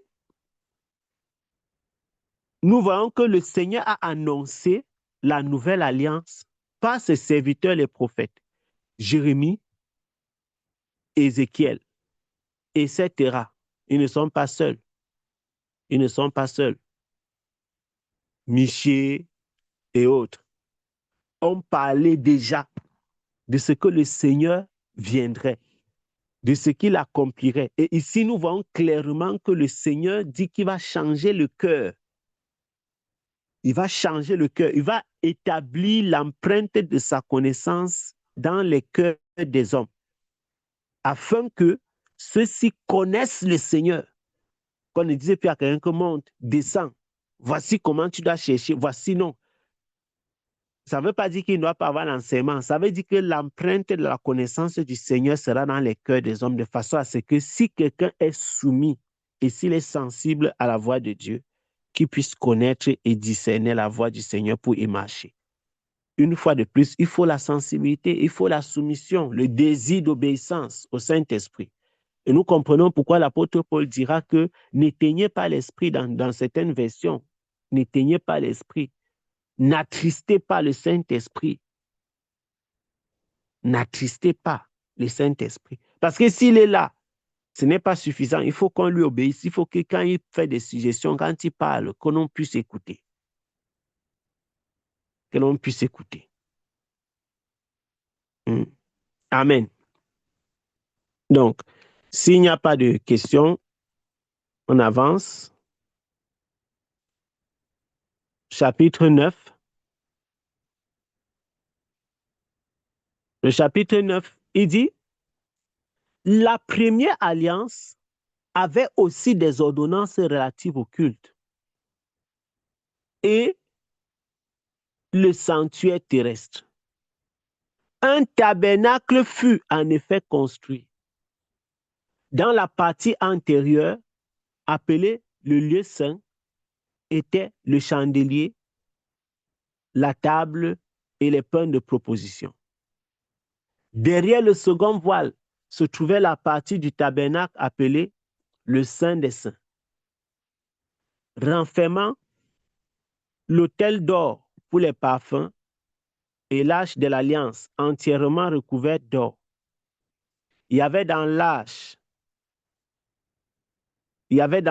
un vase d'or contenant la manne, la verge d'Aaron qui avait fleuri et des tables de l'alliance. Les tables de l'alliance. Au-dessus de l'arche étaient les chérubins de gloire couvrant de leur ombre le propitiatoire. Ce n'est pas le moment de parler de ces détails, de parler en détail là-dessus. Il dit, or, ces choses ainsi étant ainsi disposées, les sacrificateurs qui font le service entrent en tout temps dans la première partie du tabernacle. Et dans la seconde, le souverain sacrificateur entre seul une fois par an, non sans y apporter du sang qu'il offre pour lui-même et pour les péchés du peuple. Le Saint-Esprit montrait par là que le chemin du lieu très saint n'était pas encore ouvert tant que le premier tabernacle subsistait. Magnifique. Le Saint-Esprit montrait par là que le chemin du lieu très saint n'était pas encore ouvert tant que le premier tabernacle subsistait. Magnifique. C'est une figure pour le temps actuel où l'on présente des offrandes et des sacrifices qui ne peuvent rendre parfait sous le rapport de la conscience celui qui rend ce culte. Et qui, avec les aliments, les boissons et les diverses ablutions, étaient des ordonnances charnelles imposées seulement jusqu'à une époque de réformation. Et Christ a apporté la réformation en effet. Il a apporté la réformation. La première alliance, donc, avait des rites, des rituels qui ne pouvaient pas apporter la vie. Qui ne pouvaient pas apporter la vie. Le tabernacle a été construit par Moïse, ou alors sous l'instruction de Moïse qui était un homme.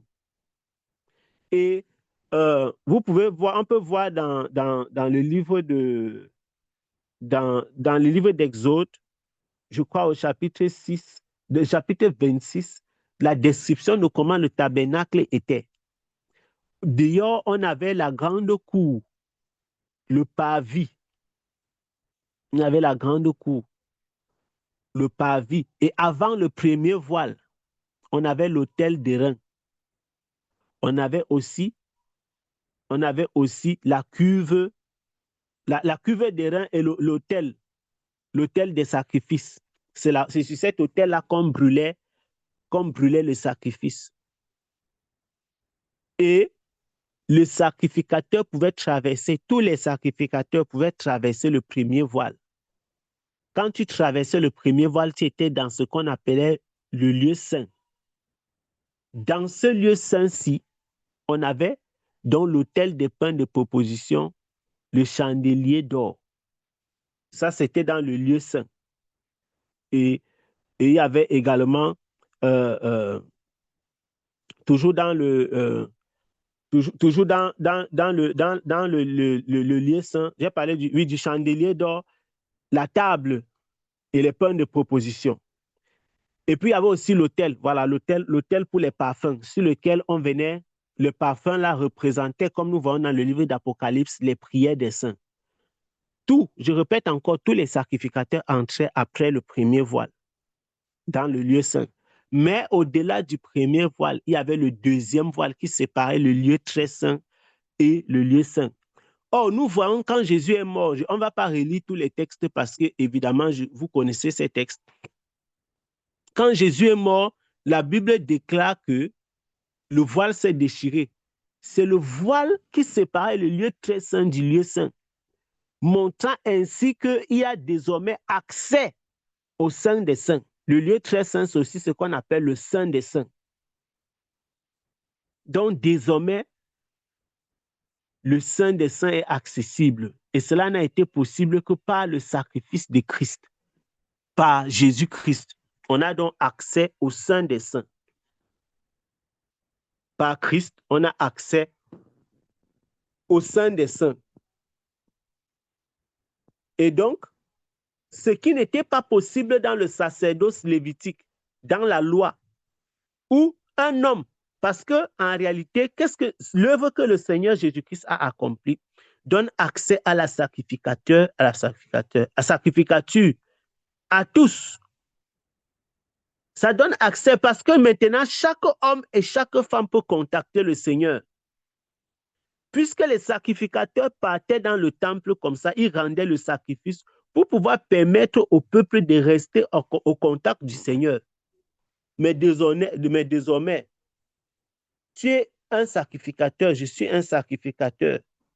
Même toi, maman Grâce, même vous les sœurs, vous faites partie de ce peuple-là. Maintenant, il ne faut pas comprendre le sacrificateur ici comme le ministère de l'enseignement. Non, ça veut dire que vous aussi, vous pouvez vous connecter au Seigneur, contacter le Seigneur, entrer dans l'œuvre du Seigneur, avoir accès au lieu très saint. La preuve, c'est que dans la preuve, c'est que dans la chambre haute, où ils étaient les apôtres avec les autres, le Saint-Esprit n'est pas descendu sur les femmes uniquement. Dieu a agréé également la foi de tous les autres, de toutes les autres, je voulais dire. Et même des femmes qui étaient présentes dans ce lieu-là, montrant ainsi que, en effet, tous ont été agréés. Parce que quand le Saint-Esprit vient comme ça, ça montre que la foi de la personne, le Seigneur a accepté. La foi de la personne a été acceptée. On va lire quelque chose dans c'est ce que l'apôtre Pierre dit dans 1 Pierre chapitre 2. 1 Pierre chapitre 2. Qui peut nous lire à partir du verset 1 Pierre 2. À partir du verset 9 jusqu'au verset 10. 1 Pierre 2, 9 à 10.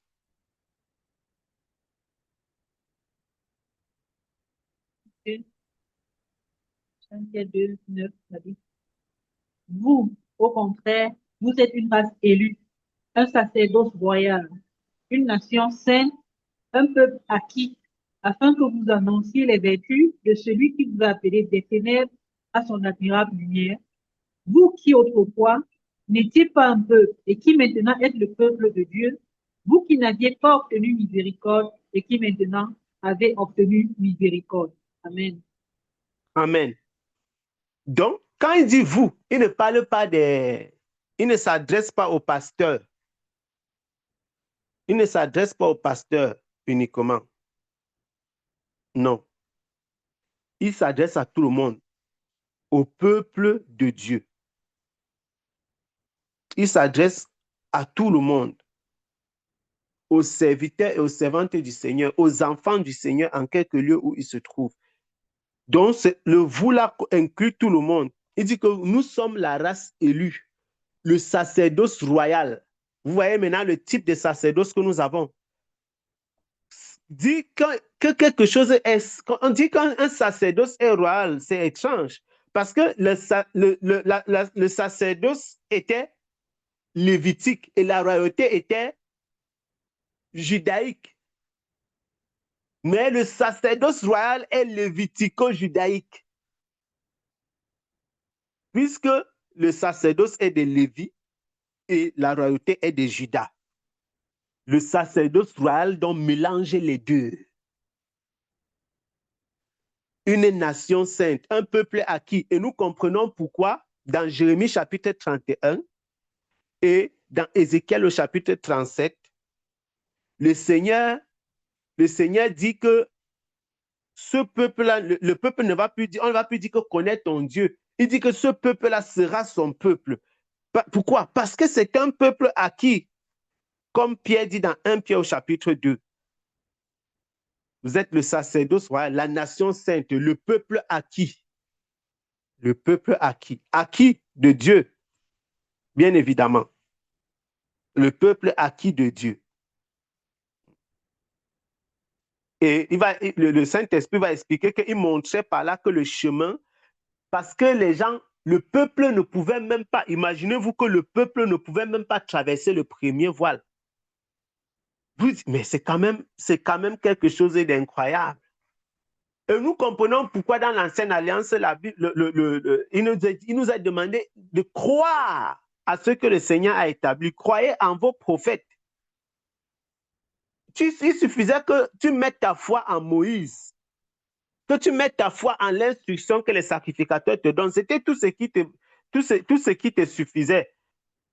Mets ta foi en lui.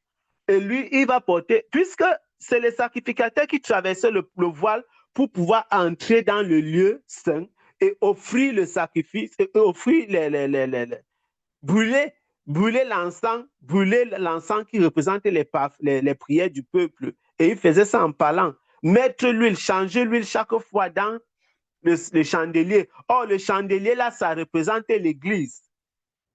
Et il fallait changer l'huile à chaque fois. Donc, il faut maintenir le Saint-Esprit dans l'Église pour qu'il y ait toujours la lumière dans le lieu saint. Il y a beaucoup à dire. Il y a beaucoup à dire. Et la table des pains de préposition. Et le pain, c'est Christ. Ça, c'est juste en passant.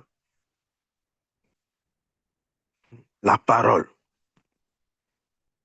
Donc, eux, ils n'avaient pas accès, même seulement dans le lieu saint, ils n'avaient pas accès, mes bien-aimés. Combien de fois dans le lieu très saint, il fallait le super souverain sacrificateur pour avoir accès dans le lieu très saint, où il y avait ce qu'on appelle l'arche de l'alliance. Et l'arche de l'alliance donc contenait ce qu'on a dit, la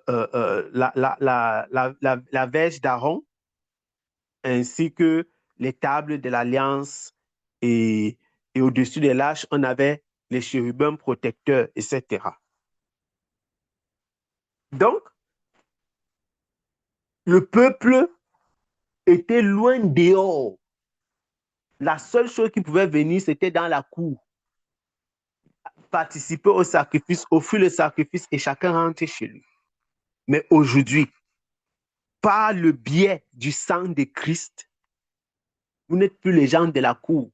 On n'est pas le peuple qui reste dans la cour. On traverse jusque dans le lieu très saint. Tu parles prosterné dans ta chambre et cela résonne dans l'univers. C'est merveilleux, mes bien-aimés. C'est merveilleux, vraiment. C'est merveilleux. Nous avançons. Verset 11. Hébreux 9. Mais Christ est venu comme souverain sacrificateur des biens à venir. Il a traversé le tabernacle, plus grand et plus parfait, qui n'est pas construit de main d'homme, c'est-à-dire qui n'est pas de cette création. Nous comprenons donc que le tabernacle dans lequel Christ a été, c'est celui qui est en haut. Parce que Christ, après avoir offert sa vie en sacrifice, il a offert ce sacrifice-là sur l'autel qui n'a pas été fait de main d'homme, dans un tabernacle qui n'est pas de cette création. Il est entré une fois pour toutes dans le lieu très saint, non avec le sang des boucs et des veaux, mais avec son propre sang, ayant obtenu une rédemption éternelle.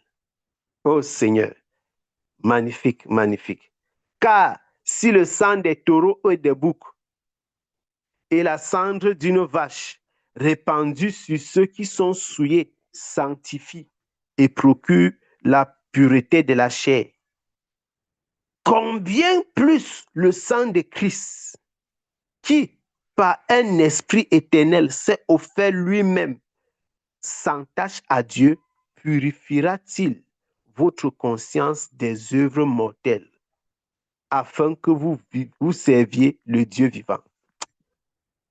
Aïe, mes bien-aimés. Non, c'est profond. C'est profond.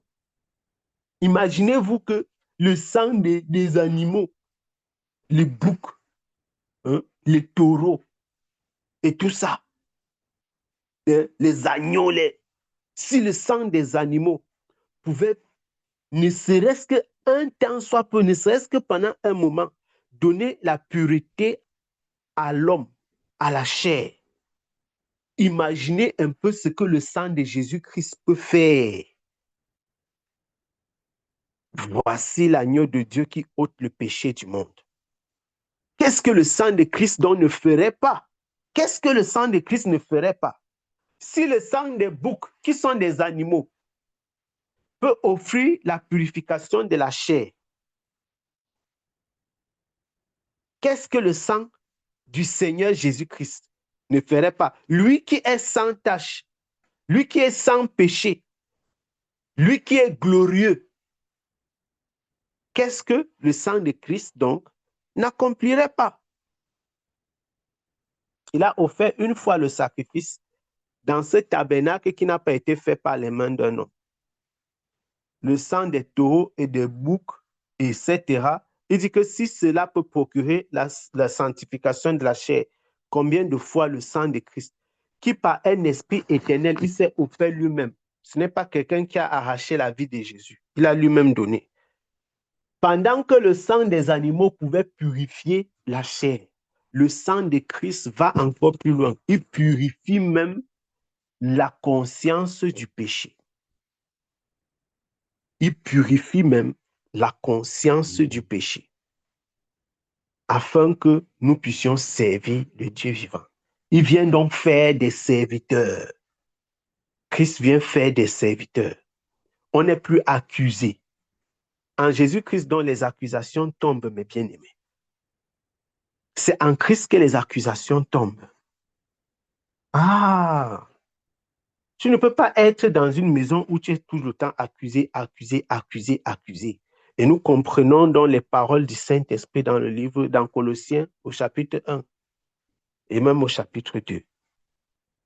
Parce que la condamnation qui était contre nous, il a condamné la condamnation. Il a annulé tout ce qui se levait contre nous, la loi qui nous condamnait. Tout ce qui était debout en face de nous, le Seigneur a renversé cela afin que nous puissions marcher libres comme des serviteurs dans la justice et que personne ne soit plus accusé. Amen. Que personne ne soit plus accusé. Ah Seigneur, c'est merveilleux ça. C'est merveilleux. Combien plus le sang de Christ qui par un esprit éternel, verset 14, s'est offert lui-même sans tache à Dieu, purifiera-t-il votre conscience des œuvres mortes afin que vous vivriez, afin que vous serviez le Dieu vivant. Et c'est pour cela qu'il est le médiateur d'une nouvelle alliance, afin que la mort étant intervenue pour le rachat des transgressions commises sous la première alliance, ceux qui ont été appelés reçoivent l'héritage éternel qui leur a été promis. Car là où il y a un testament, il est nécessaire que la mort du testateur soit constatée. Le testament, en effet, n'est valable qu'en cas de mort, puisqu'il n'a aucune force tant que le testateur vit. Voilà pourquoi c'est avec le sang, c'est avec du sang que même la première alliance fut inaugurée. Moïse, après avoir prononcé tout le peuple tous les commandements de la loi, prit le sang des veaux et des boucs avec de l'eau, de la laine écarlate et de l'hysope, et il fit aspersion sur le livre lui-même et sur tout le peuple en disant: ceci est le sang de l'alliance que Dieu a ordonné pour vous. Il fit pareillement l'aspersion avec le sang sur le tabernacle et sur tous les ustensiles du culte. Et presque tout, d'après la loi, est purifié avec du sang. Et sans effusion du sang, il n'y a pas de pardon. Vous entendez ça? Sans effusion de sang, il n'y a pas de pardon. Et le sang de l'alliance qui est ordonné, c'est ça que Moïse a donc établi l'ancienne alliance dans le sang des animaux, des boucs, des taureaux, etc. Et Christ a versé le sang de la nouvelle alliance. C'est pourquoi je disais au préambule que c'est un texte, ce livre-ci met en parallèle l'œuvre de Christ dans l'œuvre globale du Seigneur, la relation entre l'ancienne alliance et la nouvelle alliance et l'ancien et le Nouveau Testament, parce que vous savez que l'Ancien Testament, ce n'est pas l'ancienne alliance. Et le Nouveau Testament, ce n'est pas la nouvelle alliance. Il y a des différences. Il y a des différences. Ça ne veut pas dire la même chose. Et le Saint-Esprit dit ici que, il est donc le médiateur d'une nouvelle alliance, afin que la mort étant intervenue pour le rachat des transgressions commises sous la première alliance, que ceux qui ont été appelés reçoivent l'héritage éternel qui leur a été promis. Tu n'as pas été appelé, tu vas recevoir quoi? Tu ne peux rien recevoir. Et il dit que car là où il y a un testament, il est nécessaire que la mort du testateur soit constatée. Or, quand nous regardons, nous voyons effectivement qu'il n'y a pas de nouvelle alliance tant que Jésus-Christ est vivant. Donc, tant que Jésus vit, c'est l'ancienne alliance. Même dans Matthieu, Marc, Luc et Jean et tout ça, c'est dans l'ancienne alliance. C'est quand Jésus expire, c'est quand Jésus meurt que le testament a une valeur. En d'autres termes, l'héritage des saints est valable après la mort de Christ. Christ a accompli toute l'œuvre que nous connaissons qui est décrite dans Ésaïe au chapitre 35, Ésaïe 53, etc. Ésaïe 40. Tout ça, tout ce que le Seigneur Jésus-Christ a accompli, toute cette œuvre-là, il a accompli afin que nous puissions avoir part, à l'héritage qui nous est réservé. Est-ce que vous avez déjà vu un homme qui est vivant et puis son héritage, il a déjà distribué l'héritage? Ce n'est pas normal. Ce n'est pas normal. C'est insensé. C'est contraire à la norme. Amen. C'est contraire à la norme, mes bien-aimés. Donc, il fallait que Christ meure pour que nous puissions maintenant avoir accès. Parce que par sa mort aussi, il a vaincu la mort. Il a vaincu les autorités, les principautés, les dominations, les esprits méchants. Il les a vaincus par sa mort. La mort de Jésus était donc la fin de toutes ces accusations. Était la fin de tout ce qui s'opposait à notre marche et à notre épanouissement dans le Seigneur. Et c'est pourquoi dans la mort de Christ, nous avons la vie. C'est pourquoi dans la mort de Christ, nous avons la vie. Nous qui avons cru en lui et qui sommes donc appelés par Pierre dans 1 Pierre chapitre 2, la race élue. Vous entendez? Élue. C'est pourquoi ici dans Hébreux chapitre 9, on dit qu'à ceux qui sont appelés, pas n'importe qui, ceux-là qui sont appelés, la vie éternelle, ils reçoivent l'héritage éternel qui leur a été promis. Ceux qui sont appelés reçoivent l'héritage éternel qui leur a été promis. Ils peuvent donc recevoir ces choses. Tu reçois l'héritage quand le testateur meurt. Et c'est donc quand la personne meurt qu'on peut maintenant lire le testament. On appelle monsieur le notaire.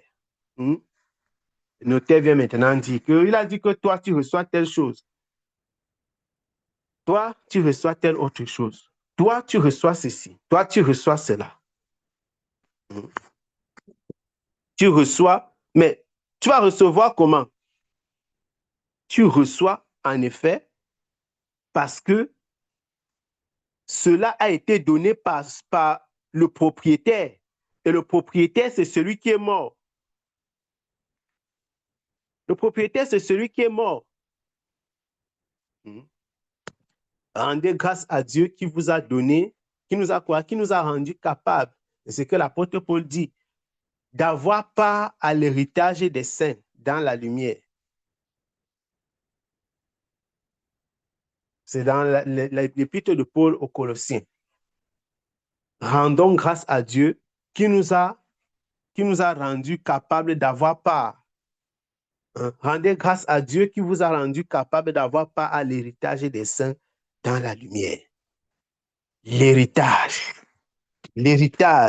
des saints dans la lumière. Il en parle également dans Éphésiens au chapitre 1. Et ce n'est que parce que le propriétaire est mort et que la mort a été constatée. Quand on fait le constat de mort, alors ce qui est écrit dans le testament peut être valable. L'héritage peut maintenant être distribué. L'héritage peut être distribué. Amen. Le testament n'est valable qu'en cas de mort, puisqu'il n'a aucune force tant que le testateur vit. Ceci est le sang de l'alliance que Dieu a ordonné pour vous. Verset 21. Il fit pareillement l'expression avec le sang sur le tabernacle et sur les ustensiles du culte. Et presque tout d'après la loi est purifié avec du sang. Sans effusion de sang, il n'y a pas de pardon des péchés. Il était donc nécessaire, puisque les images des choses qui sont dans les cieux devaient être purifiées de cette manière, que les choses célestes elles-mêmes le fussent par des sacrifices plus excellents que ceux-là. Waouh! Vous imaginez ce qui était dans le ciel? Il a fallu que Christ offre le sacrifice dans le ciel parce qu'il y avait l'impureté là-bas. Car Christ n'est pas entré dans un sanctuaire fait de main d'homme, en imitation du véritable, mais il est entré dans le ciel même afin de comparaître maintenant pour nous devant la face de Dieu. Ce n'est pas pour s'offrir lui-même plusieurs fois qu'il est entré comme souverain sacrificateur, comme le souverain sacrificateur plutôt, entre chaque année dans le sanctuaire avec du sang étranger. Autrement, il aurait fallu qu'il eût souffert plusieurs fois depuis la création du monde. Tandis que maintenant, à la fin des siècles, il a paru une seule fois pour abolir le péché par son sacrifice. Jésus est venu une fois, il a saccagé tout pour abolir le péché par son sacrifice. Une fois, il n'est pas entré avec le sang étranger, il est entré avec son propre sang. Il est éternel, pur et saint, donc il n'a pas besoin d'offrir le sacrifice pour sa propre vie. Et il est entré une fois, il a offert un seul sacrifice unique. Donc, Jésus a offert un seul sacrifice une fois afin que les hommes soient sauvés. Parce qu'il n'a pas besoin d'offrir le sacrifice deux fois. Puisque lui-même, il est éternel et il est saint. Et il n'a pas besoin d'offrir le sacrifice pour sa propre vie. Et nous comprenons donc d'où découle Hébreux chapitre 9, 27 qui est souvent cité. Autrement, il aurait fallu qu'il eût souffert plusieurs fois depuis la création du monde. Tandis que maintenant, à la fin des siècles, il a paru une seule fois pour abolir le péché par son sacrifice. Et comme il est réservé aux hommes de mourir une seule fois, après quoi vient le jugement, de même, Christ s'est offert une seule fois pour porter les péchés de plusieurs. Christ, qui s'est offert une seule fois pour porter les péchés de plusieurs, apparaîtra sans péché une seconde fois à ceux qui l'attendent pour leur salut.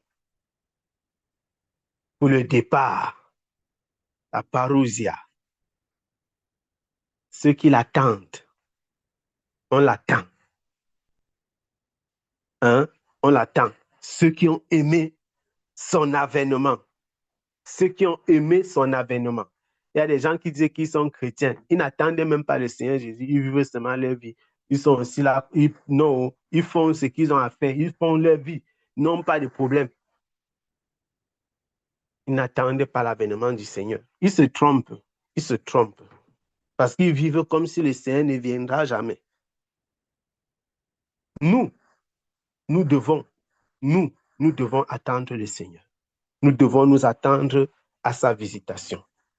Nous devons nous attendre à lui. Vous imaginez que l'apôtre Paul a toujours vécu comme si le Seigneur va venir maintenant. Et ceux qui nous ont précédés dans la foi ont vécu ainsi chaque jour jusqu'à ce qu'ils ne quittent. Nous devons faire pareillement. Bien qu'il y ait la prophétie, bien que dans notre génération, les prophéties soient plus détaillées, plus claires, parce que la lumière a été faite sur les choses qui étaient cachées à une certaine époque. Bien qu'il y ait tout cela, nous devons attendre le Seigneur, attendre son avènement, toujours. Et comme il est réservé aux hommes de mourir une seule fois, après quoi vient le jugement, de même Christ qui s'est offert une seule fois pour porter le péché de plusieurs, Christ qui s'est offert une seule fois pour porter les péchés de plusieurs, apparaîtra sans péché une seconde fois à ceux qui l'attendent pour leur salut. Donc Christ va apparaître, mais pas n'importe comment, à ceux qui l'attendent pour le salut. Souvenons-nous, il s'est offert une fois pour les péchés de plusieurs, pas pour les péchés de n'importe qui, de tout le monde mélangé, tout le monde mondial, pour les péchés de plusieurs. Et il va apparaître pour ceux qui l'attendent pour leur salut. Et nous comprenons pourquoi l'apôtre Paul dira que nous sommes sauvés en espérance, parce que c'est quand nous allons quitter ce lieu-ci terrestre, charnel, impur, indigne, que nous allons véritablement avoir l'accomplissement parfait du salut que nous avons obtenu par les promesses qui sont en Jésus-Christ. C'est pourquoi il y a le Saint-Esprit qui est le gage de notre espérance. Parce que comme nous sommes sauvés en espérance seulement, le Saint-Esprit vient donc pour attester que l'espérance que tu as, que tu détiens par le salut en Jésus-Christ, c'est une certitude. Ah Seigneur, quelle joie, mes bien-aimés. L'espérance que nous avons dans le Seigneur Jésus-Christ est une certitude par le Saint-Esprit. Amen. Je vais m'arrêter là. On a gloire au Seigneur. Que le Seigneur vous bénisse. Que le Seigneur vous bénisse abondamment. Le Seigneur vous bénisse abondamment. De toute façon, vous êtes calme. Tout le monde est occupé. Je parle. Il peut m'arriver demain matin. Personne ne va rien dire. Non, c'est que le morceau est très gros, papa. Le décodage. Ah, en tout cas.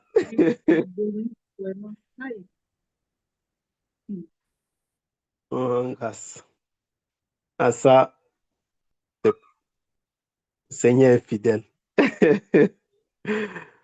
Ça va aller. OK. Gloire au Seigneur. Que le Seigneur vous bénisse abondamment. Que le Seigneur vous bénisse.